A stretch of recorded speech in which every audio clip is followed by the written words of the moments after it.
un nouveau look. Onglerie, coiffure et coupe tendance, coiffure mariée, tissage et extension cheveux, lissage brésilien, extension cils, maquillage. Luminel Béoric, Verescalien 4 foot. Salon de beauté Luminel vous présente le journal.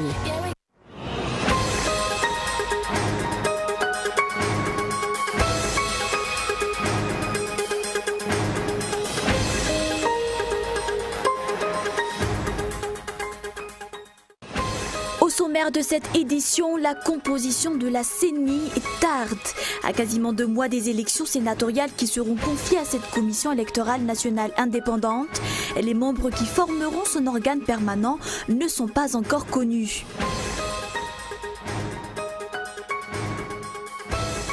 Le torchon commence-t-il à brûler entre le régime et la commune urbaine d'Antananarivo? Cette question a lieu d'être posée après que la nouvelle locataire de l'hôtel de ville d'Analakel ait refusé la demande d'autorisation du ministère de l'Énergie de célébrer la Journée mondiale de l'énergie dans l'enceinte de l'hôtel de ville. Et puis l'ouragan Patricia a touché terre hier, malgré des vents de 270 km/h qui en font l'un des ouragans les plus puissants de l'histoire. Les dégâts sont moins importants que prévu, selon le président mexicain Enrique Peña Nieto.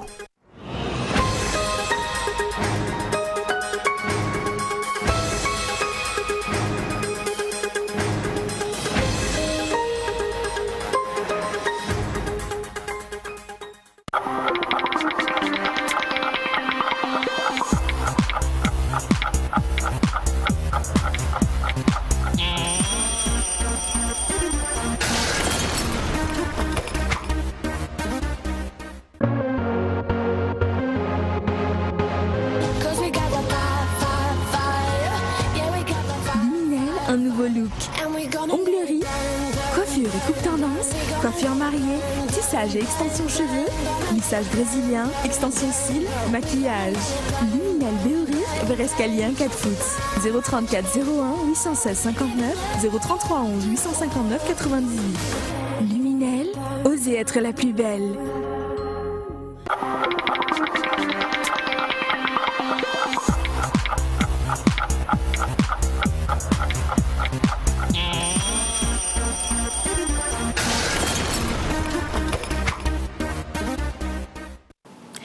Nouveau journal sur Cool TV, bienvenue à tous. À la une, aujourd'hui, la composition de la CENI tarde. À quasiment 2 mois des élections sénatoriales qui seront confiées à cette commission électorale nationale indépendante, les membres qui formeront son organe permanent ne sont pas encore connus. Toutes les institutions et autres structures qui y siégeront ne semblent pas s'empresser de désigner leurs représentants. Seule l'Assemblée nationale fait exception. C'est un reportage de Zohra Koutoundjine. Les membres qui composeront la nouvelle entité électorale sont encore méconnus, une semaine après que la Haute Cour constitutionnelle ait émis une décision selon laquelle la loi sur la CENI est conforme à la Constitution. Jusqu'à présent, seule l'Assemblée nationale se prépare à l'élection de son ou de sa représentante au sein de cette commission.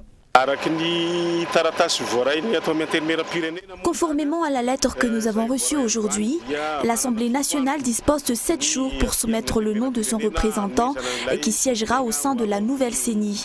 Face à cela, l'ordre du jour sera modifié et le bureau permanent va se réunir lundi. Les autres structures ou institutions qui formeront également l'organe permanent de la CENI ne semblent pas se précipiter à élire leurs représentants à l'instar de la société civile, de la HCC, de l'ordre des journalistes et celui des avocats. Rappelons que la CENI comptera 9 membres permanents. Même si un seul membre est désigné par le président de la République, l'opinion soupçonne que ce dernier ait une mainmise sur cette commission et doute ainsi de l'indépendance de cette dernière. L'ACS sort de son silence. L'amicale des anciens conseillers supérieurs de la transition et sénateurs de Madagascar réclame que les îles éparses soient restituées à Madagascar. Ils vont ainsi interpeller à travers une pétition l'Organisation des Nations Unies face aux récentes déclarations de l'ambassadeur français. Parallèlement, l'ACS a également émis des critiques concernant le retard du déblocage des aides extérieures. Reportage de Lily Rabiata. Les réactions fusent après que l'ambassadeur français ait annoncé que les îles éparses appartiennent à la France. L'ACS, ou Amicale des anciens conseillers supérieurs de la transition et sénateurs de Madagascar, compte envoyer une pétition à l'ONU. Ils vont ainsi mobiliser tous ceux qui sont favorables à la restitution de ces îles à Madagascar, aussi bien dans la grande île qu'à l'étranger. Nous allons adresser une lettre au secrétaire général des Nations Unies, Ban Ki-moon, lui demandant de prendre toutes les dispositions nécessaires pour que la France restitue ces îles à Madagascar. Nous réclamons aussi la mise en place d'une commission présidée par les Nations Unies et dans laquelle les parties malgaches et françaises sont représentées. L'ACS a lancé un appel à l'endroit du président de la République et de tout citoyen malgache pour qu'il se rallie à sa cause. Parallèlement, ces anciens CST et sénateurs ont pointé du doigt l'incapacité du ministre des Finances et du Budget à convaincre les bailleurs de fonds, face notamment au retard du déblocage des aides extérieures. Mais ils ont aussi critiqué la gestion des finances publiques et la faiblesse des recettes fiscales. L'ACS suggère la mise en place d'une banque de développement. Notre première proposition concerne la mise en place d'une banque de développement. Cette banque assurera le financement des PME et des PMI et devra avoir des agences dans toutes les régions de l'île. Ce n'est pas la première fois que l'ACS émet ses opinions sur les conjonctures politiques et économiques du pays. Le président de la République a procédé ce jour à l'inauguration de la centrale thermique d'Antananjan où 52 groupes sont fonctionnels et fournissent en tout une puissance de 40 MW. Ce sont des groupes électrogènes diesel et la Jirama supportera l'achat des carburants selon les explications de son directeur général. La Jirama qui a déjà annoncé qu'après l'augmentation de la puissance fournie par cette centrale d'Antananjan, les délestages seront réduits. Les abonnés attendent ainsi l'effectivité de cette promesse. Durant cette inauguration, le président de la République a informé que le recours aux énergies renouvelables est en cours et qu'un projet relatif à l'utilisation du solaire dans la production d'électricité sera effectif d'ici quelques mois. Reste à savoir si le président va réellement tenir cette promesse, étant donné qu'ériger une centrale solaire est très coûteux. Dans ce même registre, le torchon commence à brûler entre le régime et la commune urbaine d'Antananarivo. Cette question a lieu d'être posée après que la nouvelle locataire de l'hôtel de ville d'Analakil ait refusé la demande d'autorisation du ministère de l'Énergie de célébrer la journée mondiale de l'énergie dans l'enceinte de l'hôtel de ville. Pourtant, l'ancien PDS a déjà donné son aval lorsque ce ministère a déposé cette demande au mois de juillet. Face à ce refus, cette célébration sera reportée début novembre et ce, même si toutes les invitations et les spots publicitaires relatifs à cet événement ont déjà été lancés. Tante Emilio. La journée mondiale de l'énergie aurait dû être célébrée jeudi dernier dans l'enceinte de l'hôtel de ville à Analakelli.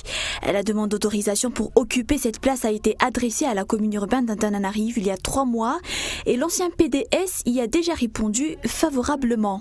Ainsi, les spots publicitaires ont été diffusés à la radio et à la télévision et toutes les invitations ont été distribuées. Tout était fin prêt, sauf jusqu'à la dernière minute. Les nouveaux dirigeants de la CUA ont refusé l'accès au site. Effectivement, la célébration de la journée mondiale de l'énergie était prévue se tenir à l'hôtel de ville jeudi dernier. Une célébration que nous avons minutieusement préparée depuis le mois de juillet, mois durant lequel la demande d'autorisation a été adressée au PDS. Nous avons alors obtenu une réponse favorable, aussi bien de la part de la commune que de la préfecture de police.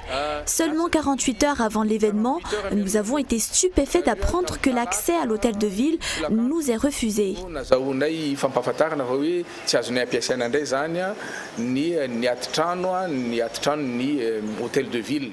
Malgré ce contretemps, les organisateurs ne reculent pas et ils ont préféré reporter cette célébration pour début novembre.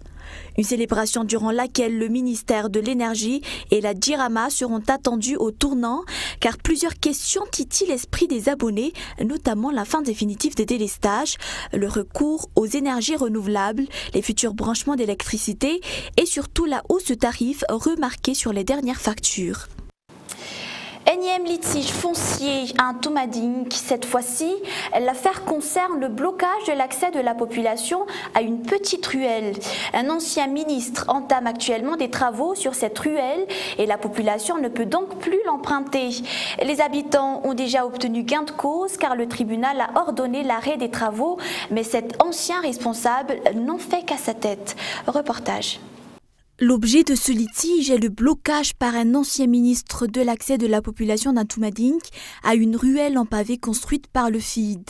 En conséquence, ces habitants doivent emprunter un autre chemin, plus étroit et dépourvu d'éclairage, où les vols à la tire et les viols y sont très fréquents.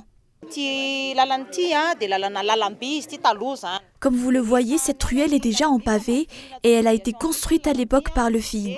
Nous reconnaissons qu'elle est inclue dans leur propriété, seulement ils doivent nous fournir un droit de passage. D'après toujours les explications des habitants, le tribunal a déjà ordonné l'arrêt des constructions sur cette ruelle en litige.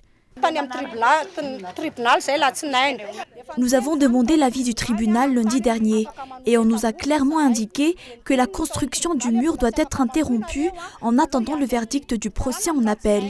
Pourtant, lundi soir même, ils ont repris les travaux et le lendemain, le passage est de nouveau bloqué. Le procès en appel relatif à cette affaire se tiendra ce lundi. Et passons aux actualités internationales. L'ouragan Patricia, qui a touché la côte pacifique du Mexique hier, était annoncé comme le plus puissant de l'histoire. Plus de peur que de mal, il a finalement causé des dégâts moins importants que prévu. C'est ce qu'a annoncé le président mexicain Enrique Peña Nieto. L'ouragan, initialement classé catégorie 5, maximale sur l'échelle de Saffir-Simpson, par le centre des ouragans à Miami, avec des vents atteignant 325 km/h, a été rétrogradé en catégorie 2 hier soir même. C'est un reportage de France 24. Des vents estimés à 265 km/h et des pluies torrentielles. Les autorités mexicaines ont donné l'ordre d'évacuer. Les rues étaient désertes quand Patricia a frappé ces stations balnéaires. Pour les quelques touristes de cet hôtel, plus de peur que de mal. Au départ, j'étais nerveux, mais j'ai vu que tout était sous contrôle. Je me sens plutôt à l'aise. Je sais que ma famille va bien à Mexico, alors je vais bien moi aussi. Dans la région s'étendant de Manzanillo à la station balnéaire de Puerto Vallarta, les écoles et les ports ont été fermés. Des milliers de personnes ont dû trouver refuge dans des abris. Les premiers rapports confirment que les dégâts sont moins importants que prévu pour un ouragan de cette magnitude. Mais nous ne pouvons pas encore baisser la garde. D'une puissance jamais vue lorsqu'il s'est formé dans l'océan Pacifique, l'ouragan a diminué en intensité en entrant dans les terres. Mais il fait craindre par ses pluies diluviennes des glissements de terrain dans les zones montagneuses. Patricia pourrait traverser le pays jusqu'au golfe du Mexique, dans la mer des Caraïbes. Ce matin, plus de 24 heures après le terrible drame à Puisseguin, le bilan définitif restait incertain. Un doute subsistant sur le nombre 41 ou 42 de personnes décédées à bord de l'autocar. Aucune liste officielle n'étant à la disposition des enquêteurs. L'enquête est entrée dans sa phase active. Lundi, sont attendus des experts en accidentologie, en incendie, ainsi qu'en informatique pour exploiter des enregistreurs. C'est un reportage de France 24. Dans la carcasse de l'autocar, les gendarmes ont commencé leur prélèvement. Parmi eux, une trentaine d'enquêteurs de l'IRCGN, l'unité spécialisée dans l'identification des victimes. Depuis hier soir, ils recherchent de l'ADN, des dents ou des effets personnels. Tout ce qui peut aider à mettre des noms sur des corps calcinés. La méthode est la même qu'après un crash d'avion. Il faut déterminer le scénario de l'accident. Le camion empiétait-il sur l'autre voie de circulation? Roulait-il au moment de la collision? Les enquêteurs vont examiner l'équivalent de la boîte noire du poids lourd, le tachymètre. Il enregistre la vitesse et le temps de parcours, mais il est très endommagé. Il n'est pas certain qu'il soit encore exploitable. Nous sommes venus aussi avec des experts en informatique, en électronique, parce que nous avons un tachymètre qui est profondément dégradé, où des éléments de ce que vous appelez les boîtes noires des différents véhicules vont nécessiter une exploitation. Donc il est nécessaire de pouvoir préorienter vers quel type d'expertise on va s'orienter. Et ce sont ces éléments-là qui vont être communiqués aux magistrats. 4 corps ont déjà été extraits. L'enquête sera difficile car tout a brûlé hier dans un brasier d'une violence inouïe. Cet automobiliste était l'un des premiers sur place après l'accident. On ne pouvait pas s'approcher, c'était impossible. Par la chaleur des flammes, c'était impossible. Et on entendait les vitres du car par la chaleur exploser. Et puis bon, à côté de nous, il y avait des corps, enfin des gens qui étaient déjà sortis de devant au fait de l'accident, quand il y a eu l'accident. Les enquêteurs cherchent aussi à connaître le nombre de personnes présentes dans l'autocar. 41 ou 42, la liste des passagers a brûlé dans l'accident.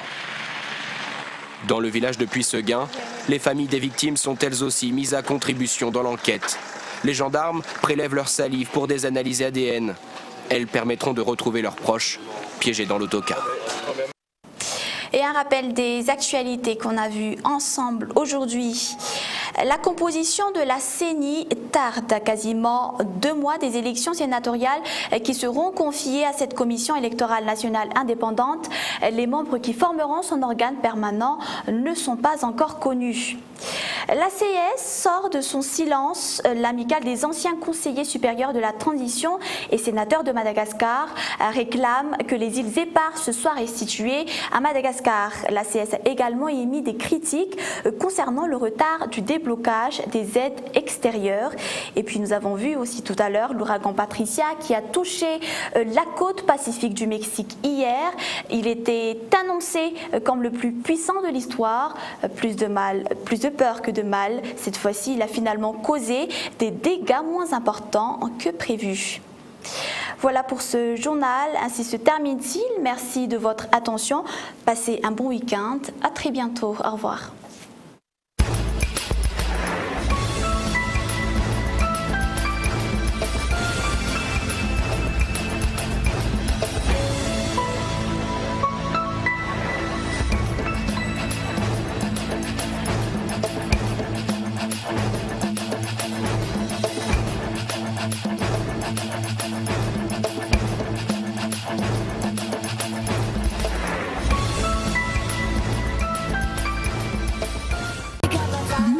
Un nouveau look.